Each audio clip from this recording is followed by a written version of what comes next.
Peeing is pretty important. Your kidneys filter excess water and waste out of your blood, and that urine needs somewhere to go. Your bladder. Normally, it will hold 1 to 2 cups comfortably. But if you make a habit out of holding your pee for long periods of time, you can actually stretch your bladder to easily hold even more.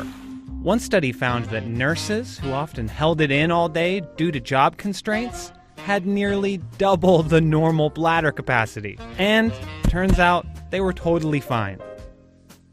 But that doesn't mean that you should hold it in if you can help it. Because your bladder might not be the only thing to stretch. You may also stretch your external sphincter muscles. Those are important muscles connected to the outside of your bladder that are the gatekeepers of your golden liquid.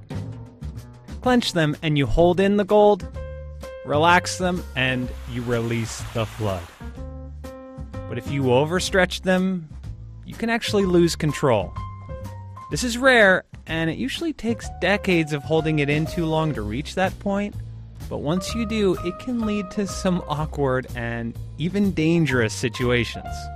For example, with less overall control, you risk leaking urine when your bladder is full and not emptying it all the way when you finally do go.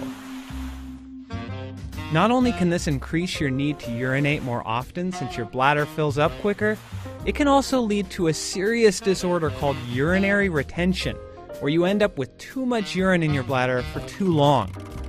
And since your bladder is basically a warm, wet bag of body waste, it's the perfect breeding ground for harmful bacteria that will cause all sorts of damage. Even worse, if you're really unlucky and retain too much urine, it may back up into your kidneys. This can cause kidney failure and ultimately death. The good news is you're more likely to just lose control of your muscles and pee way before your bladder hits this point. Why not reduce the risk altogether and just go to the bathroom? You'll be fine if you only hold it in for a short time every once in a while. So go ahead, hang in there. Just don't make a habit of it.